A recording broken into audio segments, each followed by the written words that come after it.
చూస్తే శంభు సరిహద్దుల్లో high tension వాతావరణం కొనసాగుతోంది. పంజాబ్ రైతులు ఢిల్లీ మార్చ్ ను పోలీసులు అడ్డుకున్నారు. ఢిల్లీ వైపు వెళ్తున్న రైతులను పోలీసులు అడ్డుకుంటున్నారు. రైతులను చెదరగొట్టారు. అన్నదాతలపై టీఆర్ గ్యాస్ ప్రయోగించారు. బోర్డర్లో కాంక్రీట్ దిమ్మలు, బ్యారికేడ్లు ఏర్పాటు చేశారు. శంభు సరిహద్దుల్లో హర్యానా, పంజాబ్ పోలీసులు అదనపు బలగాలను మోహరించారు.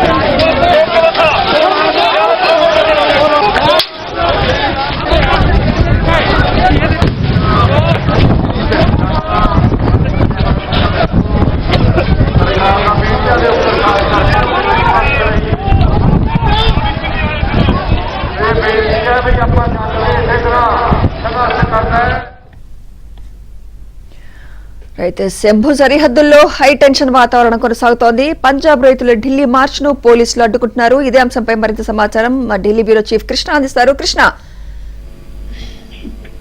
పంజాబ్ రైతుల ఢిల్లీ మార్చ్ ను మరోసారి పోలీసులు అడ్డుకున్నారు. రైతుల పైన హర్యానా పోలీసులు టియర్ గ్యాస్ ను ప్రయోగించారు. 101 మంది రైతులు ఢిల్లీ వెళ్లేందుకు అభ్యంతరం లేదు. అయితే ఢిల్లీ వెళ్లే రైతులు కాకుండా అంటే గ్రూప్ గా ఎక్కువ మంది ఢిల్లీ వెళ్తున్నారు కాబట్టి అడ్డుకుంటున్నాం. ఒక్కొక్కరుగా వెళ్ళినా లేకపోతే 2-3 వెళ్ళినా కూడా తమకేం అభ్యంతరం లేదు. కానీ ఒక గ్రూప్ గా ఒక సమూహంగా వెళ్ళడం, 101 మంది రైతులు వెళ్తే కూడా తమకేం అభ్యంతరం లేదు. కానీ ఇంత పెద్ద ఎత్తున వెళ్ళడం అనేది తమకు అభ్యంతరం. అందుకే అడ్డుకుంటున్నామని పోలీసులు చెప్తున్నటువంటి మాట. అందుకే వాళ్ళని అడ్డుకునేందుకు శంభు సరిహద్దు వద్ద కాంక్రీట్ దిమ్మలు, అదేవిధంగా ఇటుక బ్యారికేడ్లను ఏర్పాటు చేశారు. గతంలో మనం చూసాం, గత 2 నెలల క్రితం కూడా ఇటువంటి ఒక పెద్ద ఎత్తున రైతుల ఉద్యమం జరిగింది. నల్ల చట్టాలకు వ్యతిరేకంగా ఆ ఉద్యమం జరిగిన తర్వాత సార్వత్రిక ఎన్నికల నేపథ్యంలో ఆ నల్ల చట్టాలను ఉపసంహరించుకున్నట్లుగా కేంద్ర ప్రభుత్వం కూడా చెప్పింది. కానీ అందులో ఉన్నటువంటి కొన్ని ప్రధానమైనటువంటి డిమాండ్లు అయితే ఇంకా కేంద్ర ప్రభుత్వం వాటిని నెరవేర్చలేదు. పంటలకు మద్దతు ధరకు సంబంధించినటువంటి చట్టబద్ధత, ఎంఎస్పీకి చట్టబద్ధత కల్పించడం, రైతుల రుణమాఫీకి సంబంధించినటువంటి హామీ ఇంకా నెరవేర్చకపోవటం, రైతులకు రైతు కూలీలకు పెన్షన్లు ఇవ్వటం, విద్యుత్ ఛార్జీల పెంపును నిలుపుదల చేయటం, భూసేకరణ చట్టంలో మార్పులు చేయటం, వీటన్నిటిని కూడా కేంద్ర ప్రభుత్వం ఇంకా పట్టించుకోలేదు. దీంతో పాటు ఏదైతే నల్ల చట్టాలకు వ్యతిరేకంగా ఉద్యమం జరిగినప్పుడు 2021లో లఖింపూర్ ఖేరీ ఘటనలో మృతి చెందినటువంటి రైతుల కుటుంబాలకు నష్టపరిహారం ఇవ్వాలన్న డిమాండ్ ను కూడా కేంద్ర ప్రభుత్వం పట్టించుకోవడం లేదు. సో అందుకే మళ్ళీ తాజాగా ఈ యొక్క రైతులు ఢిల్లీ మార్చిని చేపట్టడం జరిగింది. దీన్ని రైతు సంఘాలు, పంజాబ్ కు సంబంధించిన రైతు సంఘాలు దీన్ని నిర్వహిస్తున్నాయి. పంజాబ్ శంభు సరిహద్దు దగ్గర నిరసన స్థలం నుంచి ఢిల్లీకి మార్చిని ఈ యొక్క 101 రైతుల బృందం చేపట్టింది. ఈ యొక్క మార్చిని తోటలకు మద్దతు ధరకు సంబంధించినటువంటి డిమాండ్ తో పాటు రైతు సమస్యలను, పెండింగ్ లో ఉన్న డిమాండ్ ను పరిష్కరించాలన్నది కూడా వాళ్ళ ప్రధాన డిమాండ్.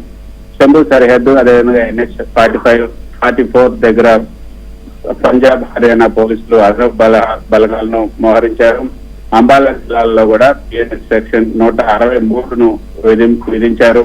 సో మొత్తానికైతే సరిహద్దు ప్రాంతంలో కొంత ఉద్రిక్త వాతావరణం అయితే నెలకొనుంది. Right, thank you Krishna.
और आपके पास